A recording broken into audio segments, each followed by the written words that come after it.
है। जब एक साधारण मनुष्य राज मुकुट को धारण करता है तो उसका निजी कुछ नहीं रह जाता। वह चाहे उसकी स्वयं की शरीर हो या उसके पुत्र, उसका राजखंडार या स्वयं उसके पुत्रों के पुत्र, वह सभी अपने प्रजा के सुखों के लिए समर्पित कर देता है। वही राजा कहलाने योग्य कहलाया है। और आपके पूर्वजों ने तो अनेकों कीर्तियां स्थापित की हैं। हरिश्चंद्र को देखिए, आप महाराज शिव को देखिए, दधीच को देखिए, यह सभी आपके पूर्वज ही है जो समाज सेवा में अपने पूर्वजों और अपने प्रजाजनों के सुखों के लिए अपने निजी सुखों का बलिदान करके उनकी सहायता की है। इसलिए आप अपने धर्म, अपने वचन और अपने कुल की रीतियों को ना भूले राजन, उसे ना भूले। हे महामुनि, गुरुदेव मुझे क्षमा कीजिए। ऋषिराज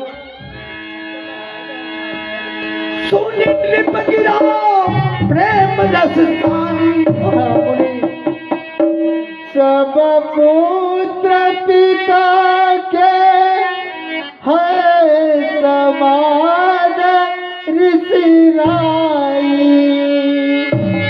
नहीं बने राम को देत सुलभ निराई।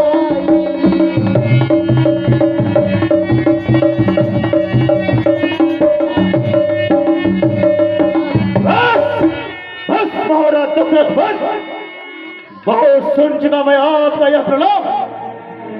मैं अभी तक आपको साधारण शब्दों में समझाने का प्रयास कर रहा था कि हो सकता है आप मेरे वचनों को ध्यान पूर्वक सुने हो और मेरी वेदनाओं को समझ सके। किंतु मैं एक याचक की भांति आज आपके द्वार पर आया हो तो आप अपने समस्त राज दरबारियों के सामने अपमानित कर रहे हैं। शायद आप मुझे एक साधारण ब्राह्मण भिक्षुक समझ रहे हैं। मैं कोई साधारण ब्राह्मण या साधारण योगी नहीं, मैं वही विश्वामित्र हूँ जिसने आपके पूर्वज हरिश्चंद्र को मरघट का वास दिखा दिया था, जिसने उनके नामों का ही संधि विच्छेद कर दिया था। शायद आप भूल रहे हैं कि मैं वही विश्वामित्र हूँ जो आपके पूर्वज त्रिशंकु के लिए एक अलग स्वर्ग का निर्माण किया था। आप शायद भूल रहे हैं जो योगी किसी वस्तु को बना सकता है, हजारों सेनाओं को तैयार कर सकता है, उसे पल भर में समाप्त करने का भी साहस रखता है। आपने इस तरह से मेरा अपमान किया है। यदि कहीं मैं इतनी विनती जा करके विष्णु से करता हे ऋषिराज, तो हिल चाहे देव श्राप मेरे राज्य को विनाश करो, गिरते गिराओ, चाहे भेजो यमघाट को, चाहे भगवान जो कुछ कीजिए, धन दे हो, धाम दे हो, तन पर के चाम दे हो, पर न दे हो कौशलाधिपत श्री राम को। ठीक है, फिर रखो अपने राम और लक्ष्मण को, क्योंकि मैं तुमसे इतनी याचना किया हूँ। यदि इतनी याचना मैं शीर्षा गर्भ से या भगवान विष्णु से करता तो उनका भी आसन हिल जाता, और यदि मैं शंकर से विनती करता तो वे भी शायद मेरे इस वेदना को सुन करके मेरी सहायता करने के लिए अवश्य चले आते। किंतु तुमने मेरा अपमान किया है, इसलिए मैं जा रहा हूँ सरयू में स्नान करके। जिस माया के वशीभूत होकर तुमने मेरा अपमान किया, राज आज्ञा का पालन नहीं किया, इसीलिए मैं श्राप दे करके पूरी अयोध्या नगरी को ही सर्वदा के लिए नष्ट कर दूंगा, नष्ट कर दूंगा, नष्ट कर दूंगा। क्षमा कीजिए ऋषिराज, ठहरो ठहरो। अति आदर दूत नय बुलायम। महामुनि, रघुकुल की मर्यादा, रघुकुल की गौरव, रघुकुल का शान कभी न झुका है, न झुकेगा भगवान। आज तक इस अयोध्या के द्वार से कोई भूखा प्यासा साधु संत ब्राह्मण खाली हाथ वापस नहीं गया है नाथ।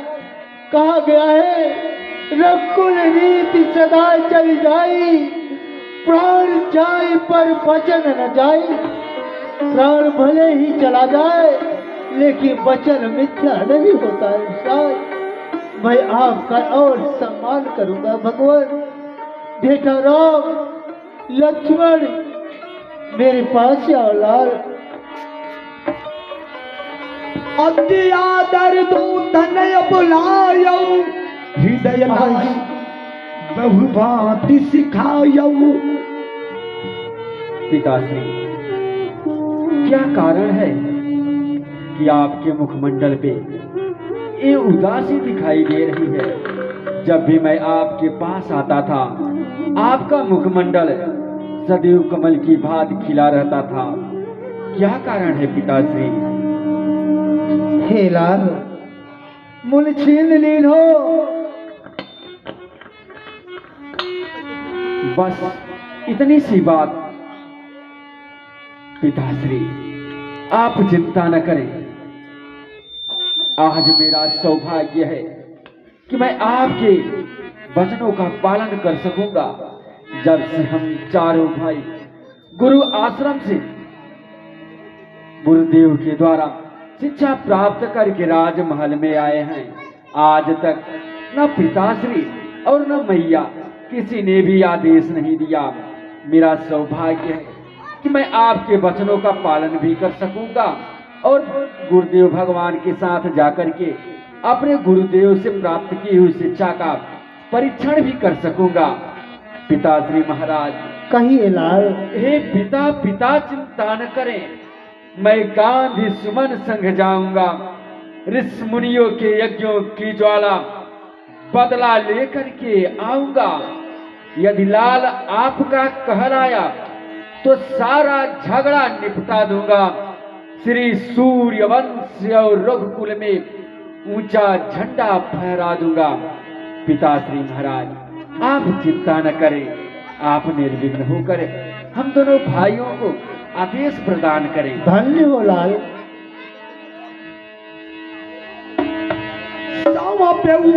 श्याम पेऊ भूप ऋषि सुति। स्वामी लीजिए नाथ। लो हाथ में का हाथ नाथ, यह दोनों बोले भाले हैं।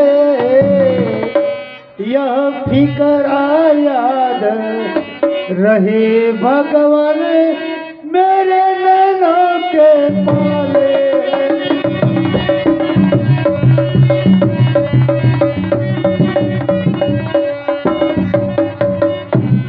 गुरुदेव एक बात और ध्यान रखना, भगवान विपिन पंथ में जाते ही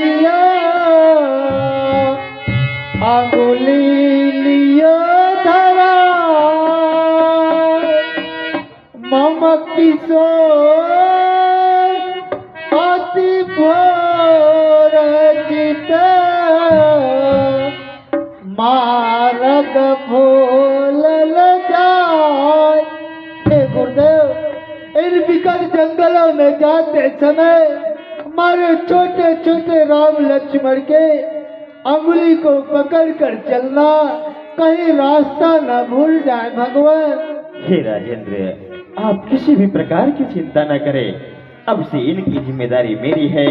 जिस प्रकार से सकुशल इन्हें अपने साथ ले जा रहा हो, उसी प्रकार से इन्हें हर प्रकार से पारंगत करके आपके पास वापस लौटा दूंगा।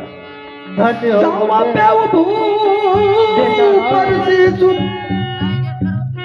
लाल, तुम दोनों भाई ध्यान रखना, आज्ञा पालन कीजिए। हो नहीं संताप, आज तलक तो हम रहे, अब है ए माँ बाप। जो भी कुछ जरूरत पड़े हर दुख सुख में महामुनि जी से परामर्श और विचार लेकर ही करना बेटा राम।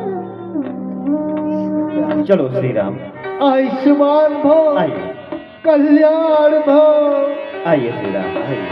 जननी भवन गयौ प्रभु चलनाई पद शीस। जननी भवन गयौ प्रभु। हे श्री राम, अचानक से आपके पैर इतने रुक रुक के क्यों चलने लगे? क्या आपके हृदय में किसी प्रकार का कोई संशय है? अवश्य गुरुदेव, हम दोनों भाइयों ने तो अपने पिताश्री से आदेश ले चुके, परंतु हाँ, अभी तक अपने मैया का आशीर्वाद नहीं लिए। प्रभु, यदि आपका आदेश हो तो हम अतिशीघ्र जाकर के अपने माता का भी आशीर्वाद लेकर के चले। हे श्री राम, आपके पिता ने तो देने में इतनी अड़चने पैदा की कि दोबारा आपको भेजने का मन नहीं करता। किंतु भला मैं कौन होता हो जो एक माँ की स्नेह प्रेम से आपको रोक सकूं? पिताश्री का आदेश हो चुका है तो हमारी मैया हम दोनों भाइयों को कभी भी मना नहीं कर सकती।